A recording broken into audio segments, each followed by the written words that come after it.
right.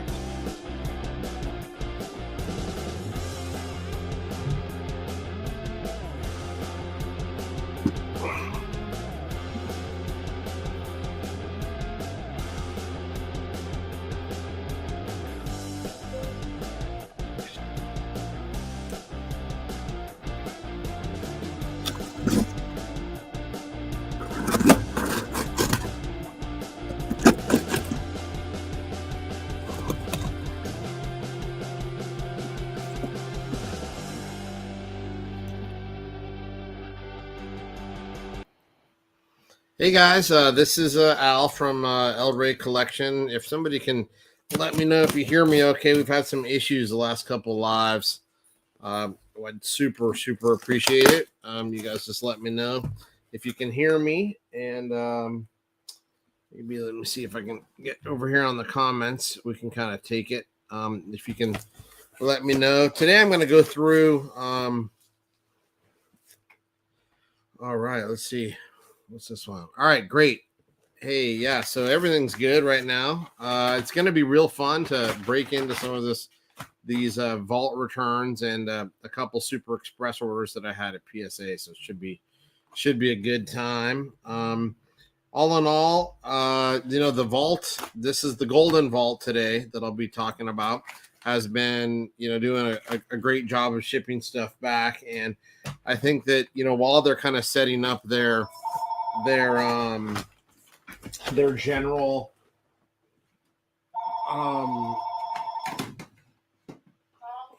sorry guys, while they're setting up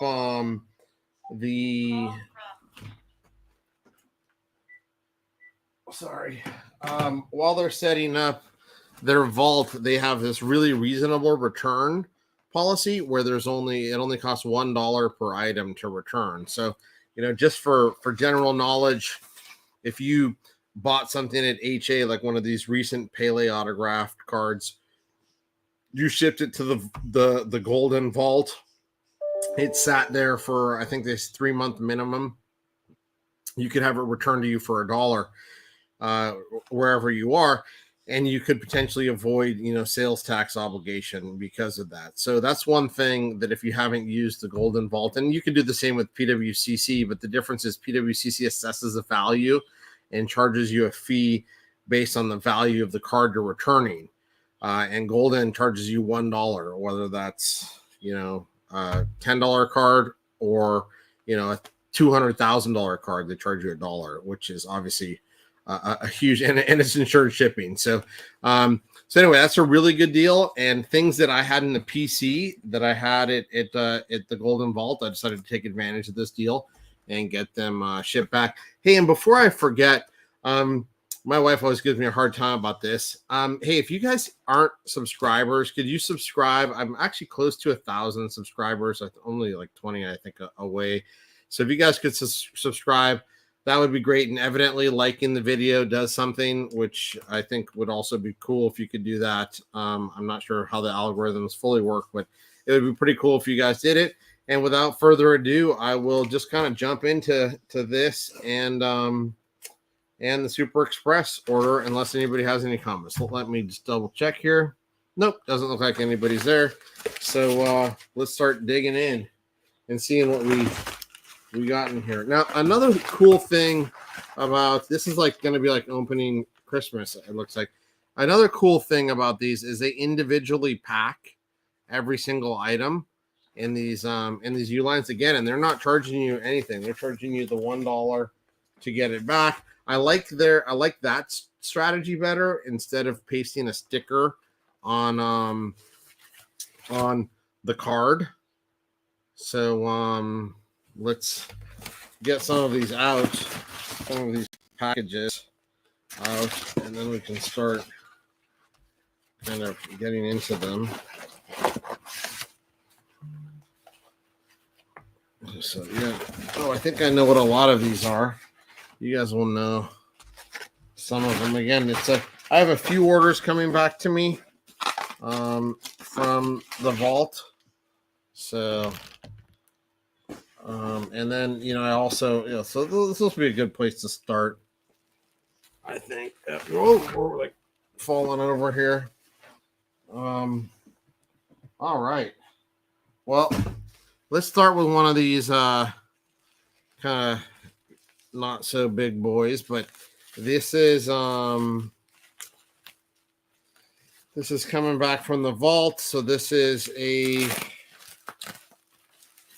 2004 Mega Cracks box from Portugal. This is still sealed. So you see this right here. So this is really fun. This is a box 36 packs. And this will be the what is it? The second year or the third year? Oh, here's the other one. So so that's second year Ronaldo, and this is third year Ronaldo. So you've got Mega Cracks, and this is at least this one's baseball card exchange. Not that I know a lot of people don't place a lot of value in it, but it's kind of fun. I have an unopened box of the rookie year, so that'd be 2002-03. Now this is 3-4 and 4-5. So a couple nice, kind of hard to find boxes. You don't see these laying around very often. Not the most valuable ones, obviously not first issues, but those are really fun. And then here is one that is actually quite more valuable. This is the Mega Cracks Messi rookie and unopened box as well, also with baseball card exchange wrapping as well. And the important thing, if you didn't know this, hopefully this this will be a little bit of learning for you. If you get just a box of these, there's no guarantee that they even have Messi rookies. The important thing is it needs to be in the third series, and this one says unopened third edition box. So, and how do you know that it's a third edition box? Well, the only way to know is actually seeing this come out of an unopened case, and the cases are exactly the same for the first, second, and third, with the difference of it just has the first series just has one asterisk on it. The second series has 2, and the third series has 3.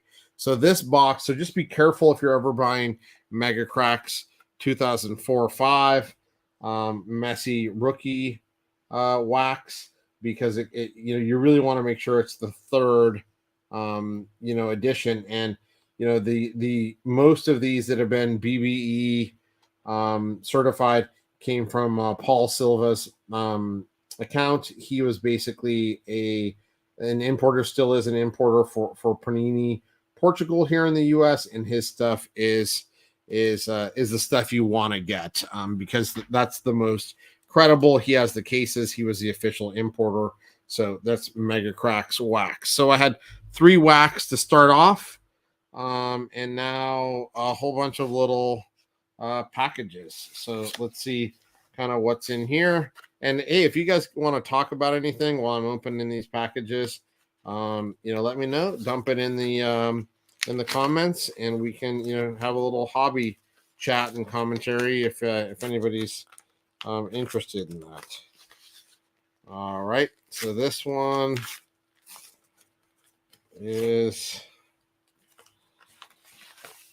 man, it's good. They have really good adhesive on these as well. This is again the Goldin Vault return for if anybody is new out there. Okay, so yeah, these are good. I really love these packs. So this is a 78 crack pack. It got an EX6. Nice looking pack. This is where the Maradona in his Argentina kit rookie comes from 1978. Obviously, super cool looking pack.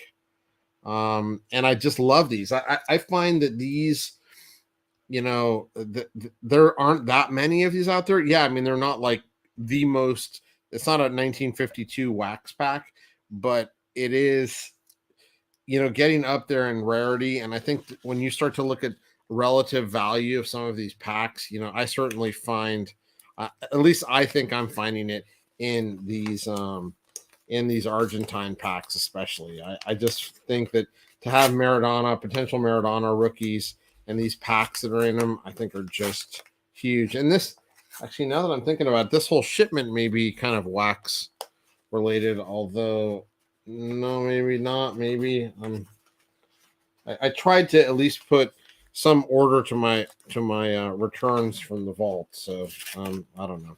Anyway, again, let me know if you guys have got any questions, comments. Okay, here's another one of the same pack and another 6. So and these are nice, sturdy PSA pack holders. These are solid, and they don't move, and I think they look quite attractive. I'll display at least one of these here in my cabinet because I think these are super cool. All right. So, and then we've got, all right, this is another one of, this is the 1977 football pack. This is a pack from that I must have picked up at one of these auctions. That's a 6.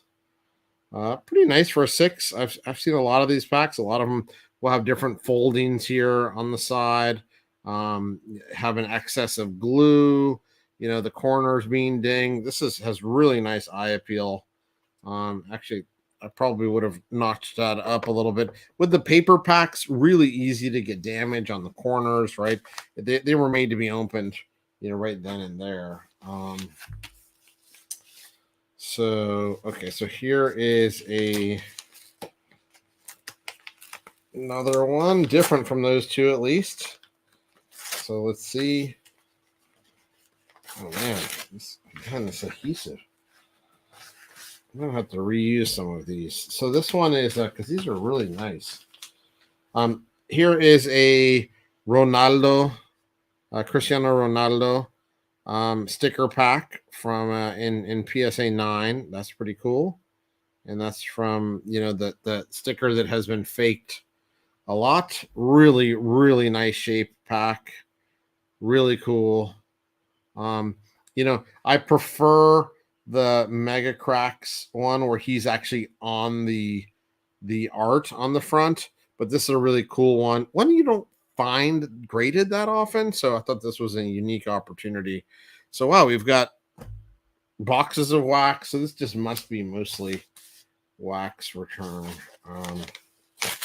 Again, not knowing what's in the box, and I have a lot of these coming back because of just getting the PC and the deal that they have now on shipping. So here's another football one. I really prefer these. Actually fit in a smaller PSA holder that is really cute, and I prefer that. But here's an 8, really nice looking pack.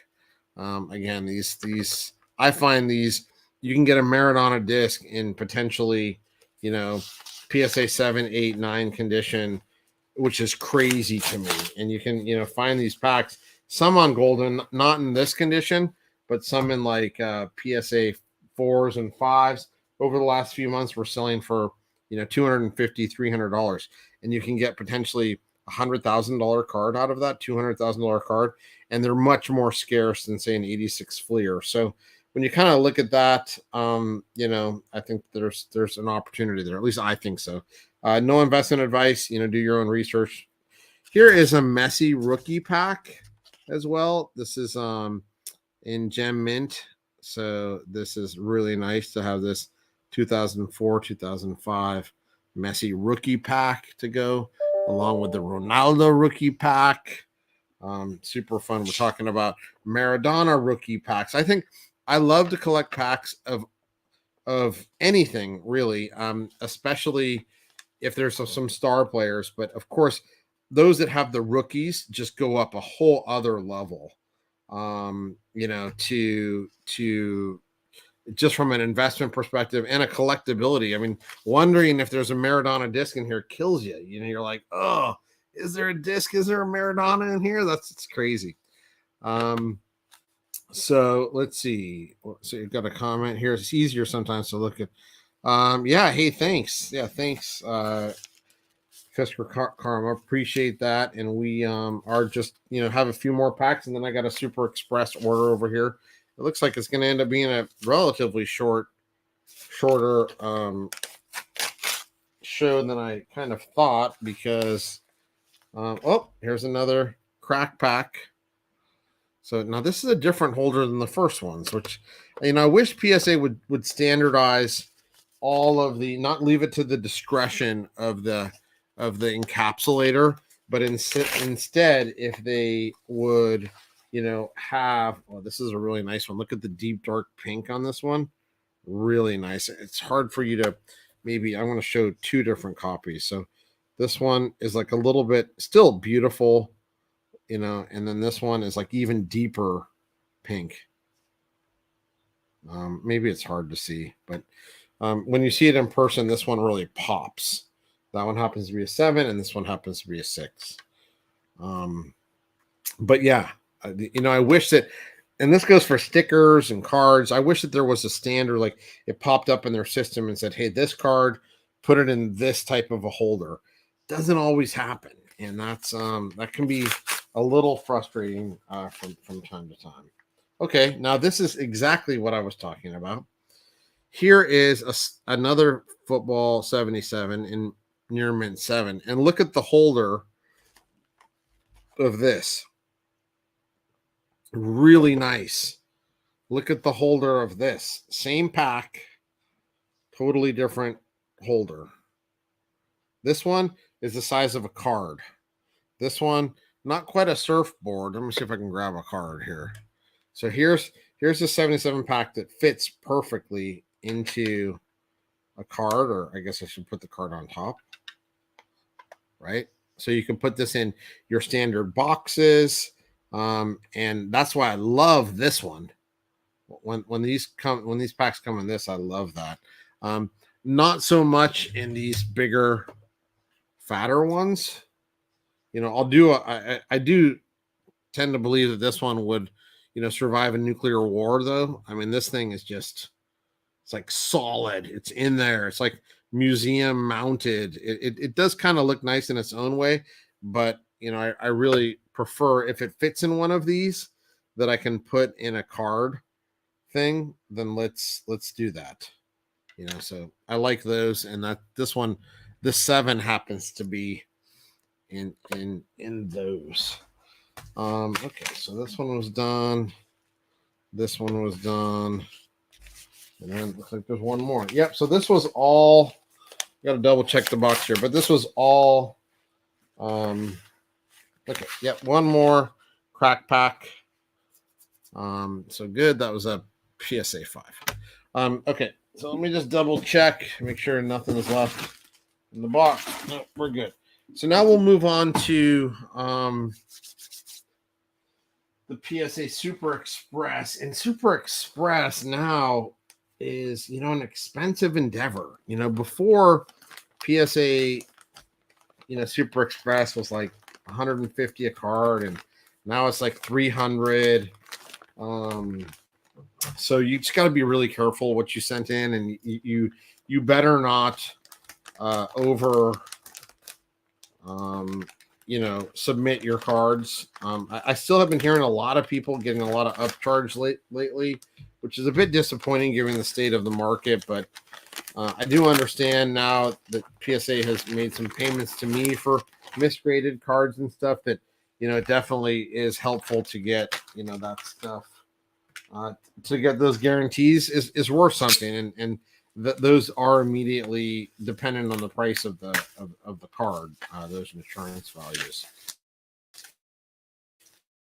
So this is directly from PSA, and see how they're wrapping it. So this is a Super Express order. They put it in an outside FedEx like soft sleeve, and then inside they had a box, one of their typical boxes that they have, with some bubble wrap on top of it. So let's take that. And so just finishing the packs. Yeah. I really like those packs. I mean, I think these packs are, it's not necessarily the most cool art, but it is interesting and it's historic, and these are from 1977, and then these are from, this is from 1977, and then this is from 1978, and then even to see how packs evolve in time is really cool. Like this Mega Cracks pack is just awesome. And okay, so it won't have Messi on it, but guess what? We've got Ronaldinho, we've got Ronaldo. I mean, these are like, R9 and Ronaldinho and a Messi rookie pack inside. Man, that just seems to me like if I'm going to have a pack, like these are the types of packs that I want. And taking to account the Mega Cracks CR7 pack has him on the art, which almost no rookie is that good to be featured on the artwork on the top of a pack. So I find that pack to be, crazy cool. And then this is the other CR7 pack. So yeah, I think it's great to see the art progressing over time, the quality, the printing. It's just the evolution, and it's part of collecting history, and part of a pack is always part of, at least for me, a childhood memory. It's so hard not to rip a pack when you're a kid. It's just so cool. But anyway, back to this PSA. Back to the PSA. Oh, thank you very much. Asif.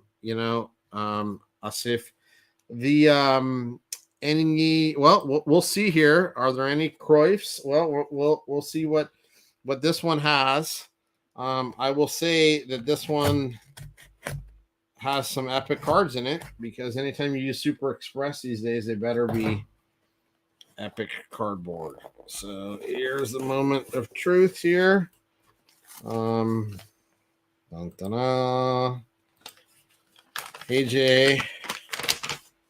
Okay, so grand total of 3 cards in here. One had never been graded, and one is an incredible hobby rarity, and the other one is a newfound hobby card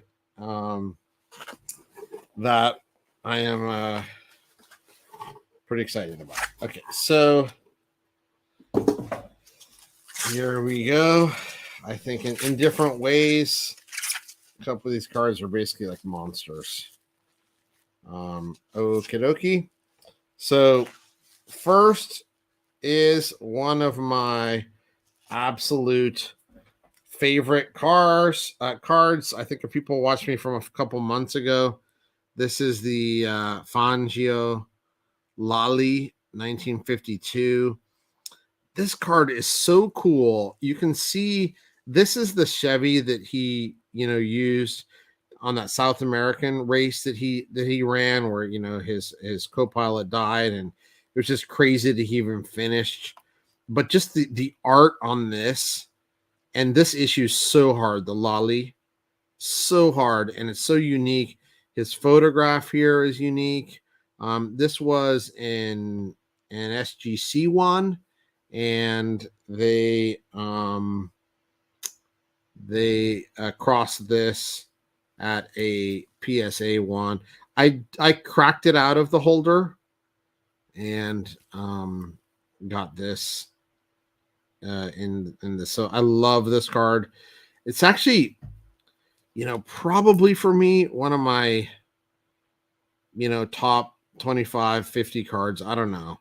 It's that type of level in my collection. It's really, I don't know why this one just speaks to me so much. I just love the art. I love the history of that race, and super tough issue. So that one, super excited to get. And they had never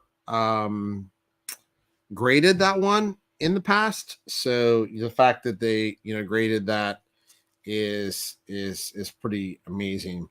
And then here's just a monster. It's a monster. I mean, some of you may have known that it does. Yep. It does look good Yeah, this does look good in the holder. It's framed really well, right? This one's awesome. So the this next one is like one of these things where you hypothesize something exists for a long time, and then you actually find the monster. I mean, this is just this is exciting. Okay, so I found this card, and it's not the most aesthetically pleasing card, but it is crazy important. So here, you remember how I'm talking about the Chevy that that Fangio's using to ride in the South American Championship? Well, this is 1943 from Goldin. It's a small album of gold bordered. I don't know if you can appreciate these gold borders here. Really kind of beautiful. Here's the back. This obviously was stuck in, removed, but this, like, when I first found the 1948 Fangio, everybody's like, "Oh my God, the rookie is not 1952." 1943 this album is. 1943.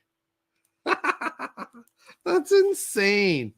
So this is just crazy. And it has the Chevy from the South American Championship. Wow. So damn cool. Love it. Very, very cool. Again, 1943. It's called the Album del Deporte. You can find it in Rafael Breton's book. And I just think this epically important card. Obviously, the Popo looks way cooler. Yep, World War II was going on. It was crazy. Not many of these albums out there. Yeah, this is earliest by 5 years, and I had graded the 48, which to me is still the most beautiful of all of them. But just being able to find this, and you knew, he was a superstar in his home, country, through the 30s and into the 40s. So you kind of had to believe, and then going through every single Argentine album and trying to figure out which album he could be in, and then finding one is just amazing. That's what collecting's all about. So that's exactly my feeling. Like, holy cow, right? It's a ton of fun, and when you find things like this, it's just crazy. And so this next one, this last one here, is one of those that I've had the exact same feeling that I kind of knew was out there, but I had found last year, and that is another copy of the Norland Productos Norland, Alfredo Di Stefano a Rook card, which just has this honestly amazing image of him in his only season playing for Huracan. You've got a little bit of paper loss on the back here, on the A but it was like very slight. You can still fully see the back. This is a Population 2. I have them both. It's just such a amazing card. This is for those of you who follow me on Discord or on the Discord, this literally is my what do you call it? Icon. He is an icon. I've loved Di Stefano, the blonde arrow for since I started collecting, and finding these early ones in Argentina has just been a mission of mine, and a focus of my collecting really for the last 15 years or so. So finding another one of these is amazing. I really would keep these things just to ultimately trade for other crazy, rare things as I try to fill out the Di Stefano. Don't love this little bumper holder that they have in here. I don't know if you can see this. It's kind of these not extremely well placed. I mean, you can't fully maybe appreciate them as I am, but you can see these little railings they have here, which usually come from inserts, but and that's not necessarily a problem. It's just the execution of them. Like they look sloppy. Like it looks like a toddler glued this line in here, and that's a little bit of a disappointment for such an epic card. I do have other the other one. I don't remember how it's framed. What I will say is this one doesn't look like it moves, so that's good as well. But this to me is one of my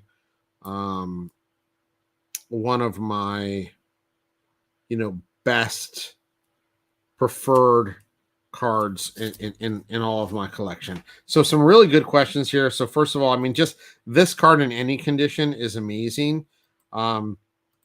So yeah, yeah, I mean, it's going to take something really special to make me trade this, but I know there are some things out there that I would consider trading this. So great question, Graham. The paper loss I have no idea. I'm gonna measure this against. Well, here I have. Well, this isn't the same factory. I wonder if there's like a difference to the curvature. I didn't notice it. By the way, I crossed this from. You may find one of these in SGC's. In SGC's catalog, I crossed this again. I cracked it. And SGC gave this a 1. You can see here's the sticker. And I actually fully expected a 1 or even maybe a 1.5 because the eye appeal is amazing on here. And why they graded it authentic altered, I do not know. I wish they were more specific. SGC does not think that. So if you go to the pop report, you're now going to see 2 of these in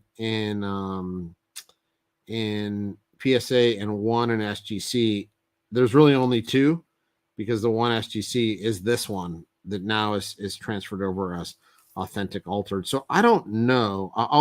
I'll continue to look at it. I know that PSA sometimes has, you see these little notches, the notches around the end, like looks like it was dinged up. Maybe it's hard for you to see on this, but there's some notches like it was tapped on, like what would be an example like this? You like this. You just tapped the side, and so there's a slight indentation. And I have noticed on a few PSA cards that have an indentation where it's not perfectly spherical or whatever shape that it is, they have ultimately they have graded those things as authentic. I'm still kind of unsure because I mean cards generally have some of those dentings. The circular pogs, you tend to notice them more because they're circular. But anyway, the famous Aruc, you can decide whether you prefer the bicicleta or the Aruc or the Captain Nelson, but that's why I'm guessing. I obviously don't know, Graham. I didn't expect this. I expected to get a 1 to a 1.5. I was actually secretly hoping to get the 1.5 because I think the card presents so well, such an amazing image. Thank you, Asif Mohammed. Appreciate the comment. So yeah, so that was it. 3 cards on Super Express. Again, we had these the Lolly, a couple of Fangios from Argentina, one the new oldest by 5 years, and then a crazy epic Di Stefano rookie in his one single sole season that he played for Huracan before playing for River Plate. So yeah, that's kind of what I had. I had some other mail and other stuff, but I know that it's hard to keep people's attention this long, and just wanted to see if anybody had. I'll probably do that later this week or next week, and I have a few more things coming back from the vault, which should be fun. I'm going to, I don't know. I guess the one thing that I was interested to hear people's thoughts about is what is what does the PWC to Fanatics thing mean for the hobby, right? was actually just not because of PWCC's layoffs, but I haven't had anything shipped back to me in the vault there in like a couple of years. And so I was actually planning on getting things returned to me, from the vault. Not sure how Fanatics is going to change how PWCC works. Obviously, I think knowing that a multi-billion-dollar company is behind PWCC now will probably create, a lot less urgency. If you were beginning to wonder about what PWCC, their solvency, how many loans they had out there, which I know they weren't doing anymore, kind of what their exposure was, what their operational costs versus their revenues. I think there's a lot of questions out there. Obviously, they had a huge layoff of 25% of their workforce. So I think there were some questions out there, and I'm actually in the process of preparing, regardless of Fanatics and PWCC, a rather large return of cars that I bought there over the last couple of years, which should be really, really a fun kind of reveal. So that, I don't know how long it takes them to do things, but that'll likely be sometime in June. And just wanted to see what stuff you guys thought. Hey, thanks guys for these comments on those collectibles. Yeah, thank you. It's really, really fun, and it's what collecting should be about, just finding joy in things and finding new things. I know Nils knows all about that as well. He's constantly finding new French issues. So I just wanted to see, anybody have any thoughts on PWCC? You guys feel better? You feel like it's strengthened their brand. I tend to believe that right now. I don't think that the deal I saw was announced, but the terms weren't necessarily disclosed, so maybe it's not final. But certainly, I feel like it's probably a good move for Fanatics to have some counter ballast to the PSA collectors, Goldin, kind of control of grading and auction houses.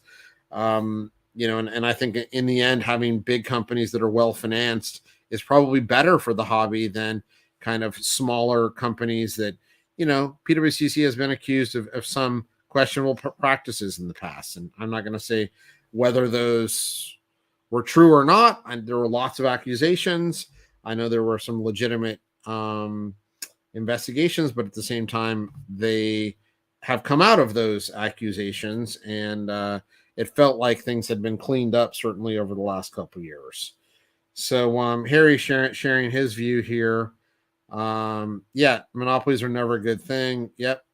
And here I think now we're getting kind of an oligopoly. There's a sense of an oligopoly, right? So you've got Fanatics with printing the cards now with their licenses and tops, and then and their whole licensed products, and then you had collectors kind of rolling up the grading as well as vault. That vault is good. I gotta say that the Goldin CU vault is really good vault, and the auction house side of it, including the media side with the Goldin TV show. So I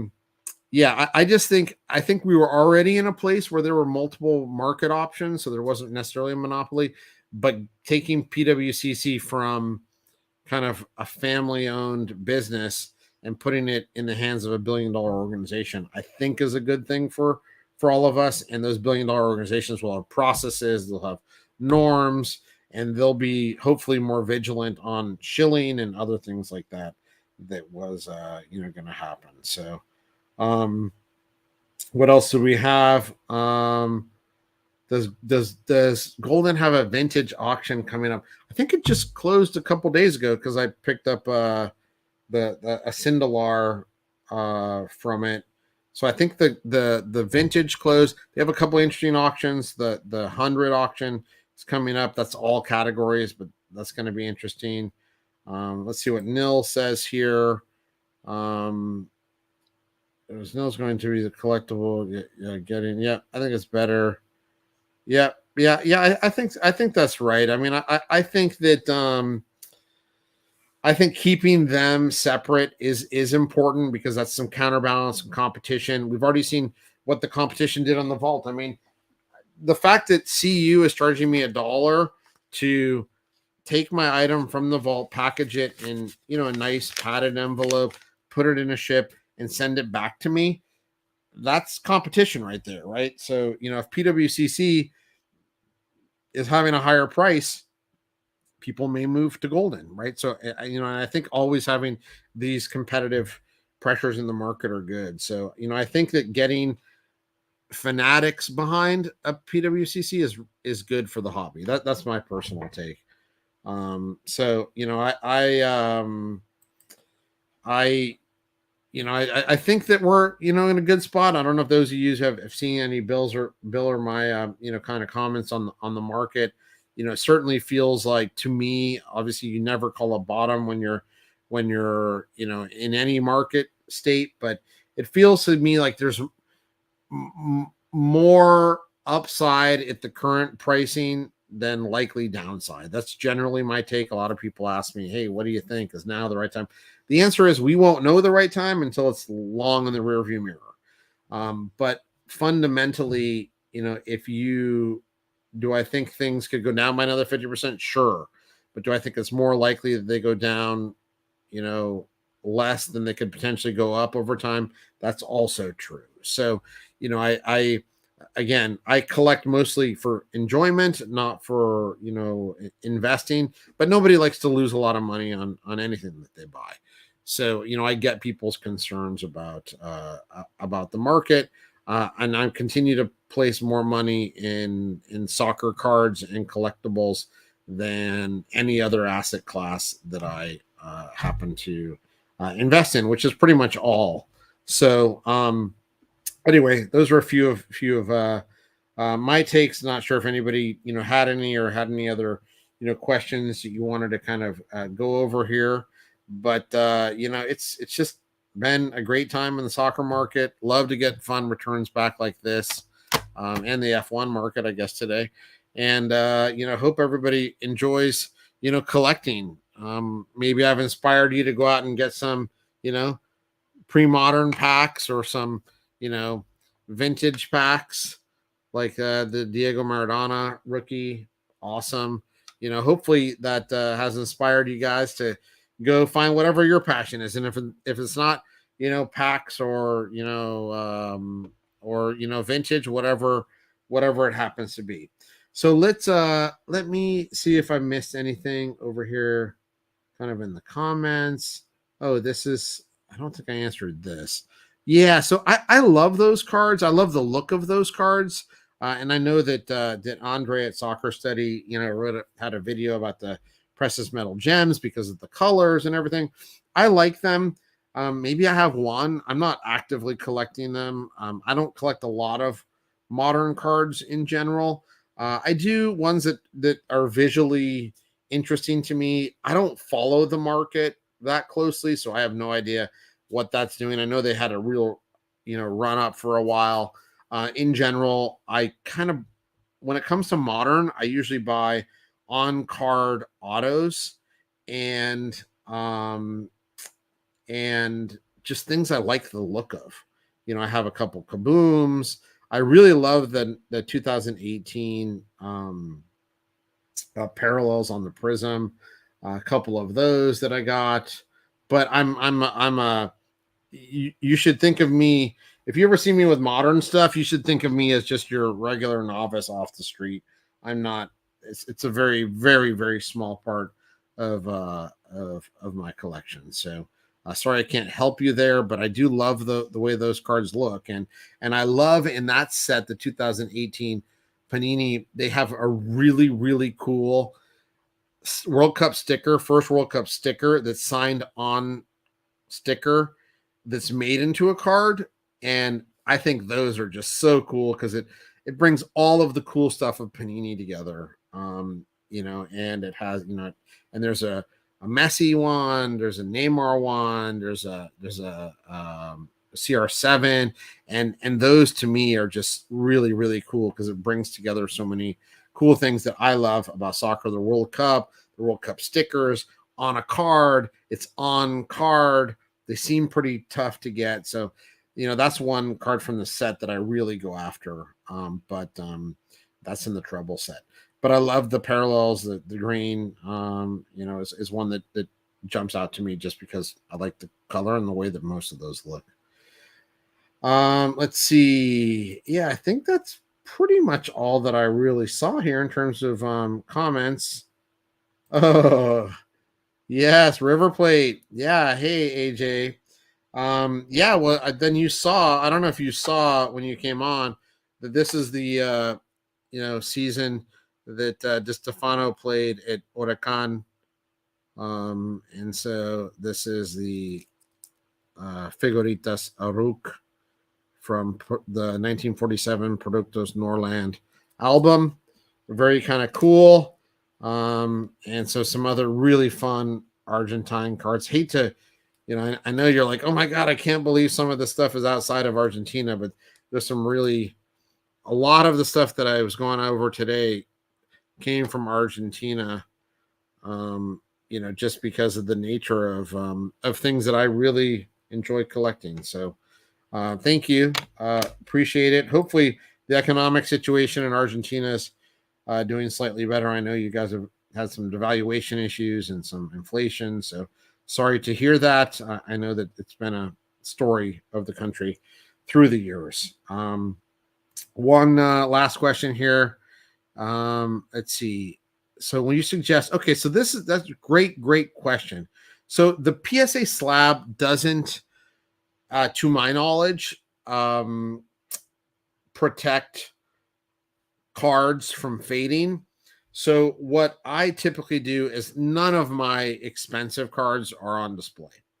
I usually have, very like low grade examples of cards that I love, on display, and I wouldn't have a problem displaying, like one of these.